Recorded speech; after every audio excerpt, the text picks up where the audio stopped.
Assalamualaikum warahmatullahi wabarakatuh. Selamat datang di channel ini. Hari ini saya akan memberikan tanggapan saya terkait artikel berita yang berjudul Penyebab Rendahnya Kualitas Pendidikan di Indonesia.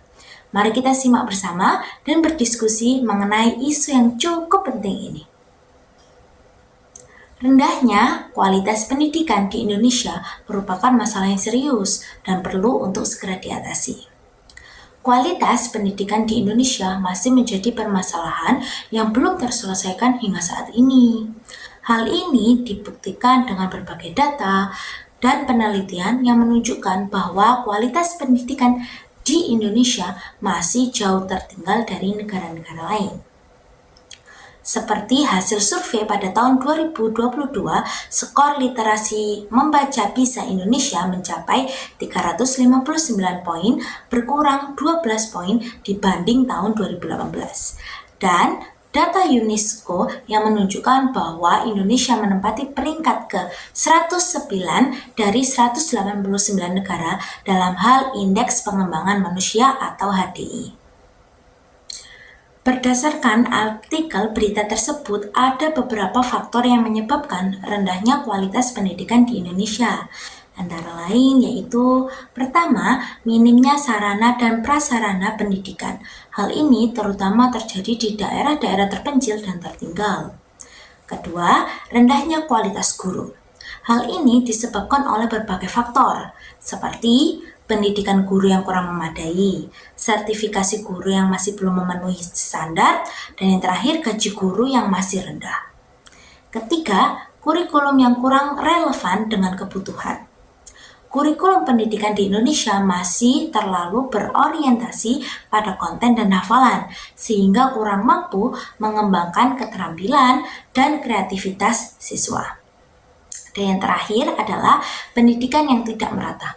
Hal ini disebabkan oleh berbagai faktor, seperti kesenjangan ekonomi antar daerah, perbedaan kultur dan adat istiadat antar daerah, dan kebijakan pemerintahan yang belum merata.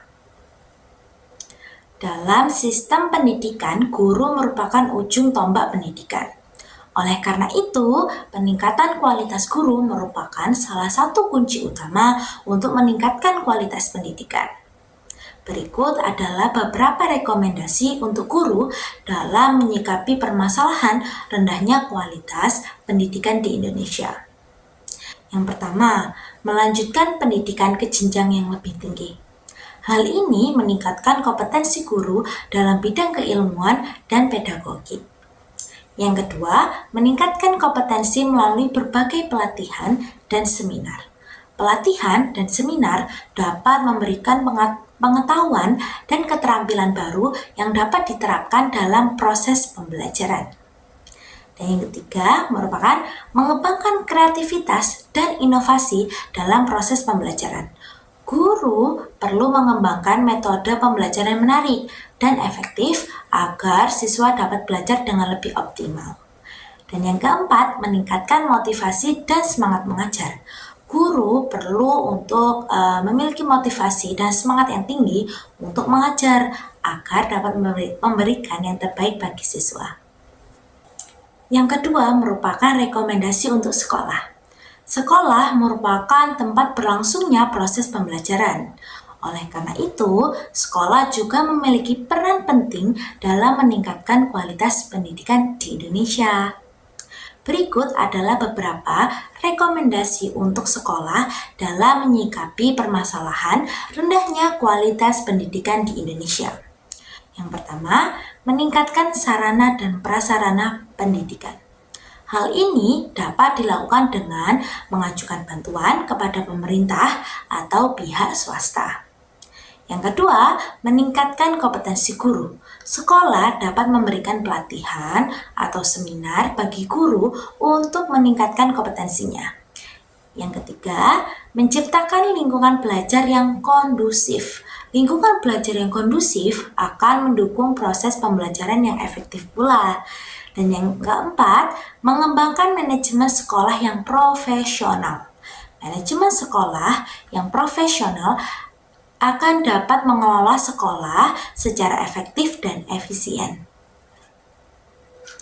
Yang ketiga, rekomendasi untuk pemerintah. Pemerintah memiliki peran yang sangat penting dalam meningkatkan kualitas pendidikan. Berikut adalah beberapa rekomendasi untuk pemerintah dalam menyikapi permasalahan rendahnya kualitas pendidikan di Indonesia.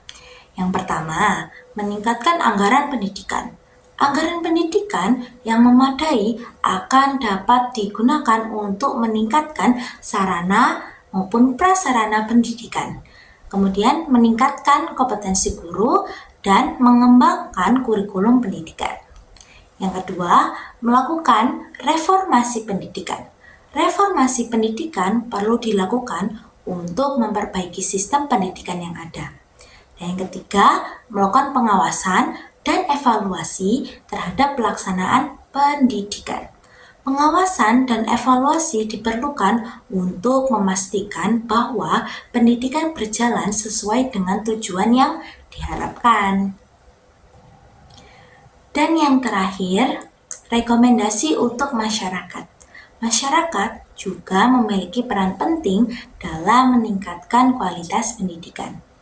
Berikut adalah beberapa rekomendasi untuk masyarakat dalam menyikapi permasalahan rendahnya kualitas pendidikan di Indonesia.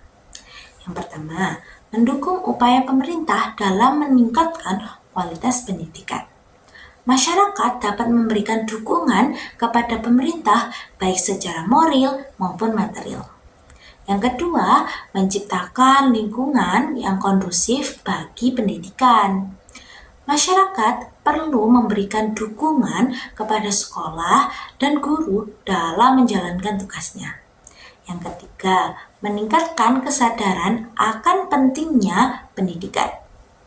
Masyarakat perlu untuk menyadari bahwa pendidikan merupakan kunci untuk meningkatkan kualitas hidup. Jadi, dapat ditarik kesimpulan bahwa rendahnya kualitas pendidikan di Indonesia menjadi permasalahan yang serius yang memerlukan perhatian dan tindakan segera. Faktor-faktor seperti minimnya sarana dan prasarana, rendahnya kualitas guru, kurikulum yang kurang relevan, dan ketidakmerataan pendidikan menjadi penyebab utamanya. Rekomendasi untuk guru mencakup peningkatan pendidikan ke jenjang yang lebih tinggi, pelatihan, pengembangan, kreativitas, dan peningkatan motivasi. Bagi sekolah, perlu untuk meningkatkan sarana dan prasarana, kompetensi guru, menciptakan lingkungan belajar yang kondusif, dan mengembangkan manajemen sekolah yang profesional. Sementara itu, pemerintah disarankan untuk meningkatkan anggaran pendidikan, melakukan reformasi pendidikan, serta melakukan pengawasan dan evaluasi. Masyarakat juga diharapkan turut mendukung upaya pemerintah, menciptakan lingkungan kondusif, dan meningkatkan kesadaran akan pentingnya pendidikan. Dalam keseluruhan, perbaikan kualitas pendidikan memerlukan kolaborasi antara guru, sekolah, pemerintah, dan masyarakat. Hanya dengan upaya bersama dalam menerapkan rekomendasi ini, Indonesia dapat mengatasi tantangan dalam sistem pendidikan dan menciptakan masa depan yang lebih cerah. Terima kasih telah menyimak video saya dalam menggali lebih dalam tentang tantangan rendahnya kualitas pendidikan di Indonesia. Semoga setiap informasi yang saya bagikan dapat menjadi pijakan untuk perubahan yang positif. Teruslah berkontribusi, teruslah mendukung, dan bersama-sama kita wujudkan mimpi akan pendidikan yang lebih baik. Wassalamualaikum warahmatullahi wabarakatuh.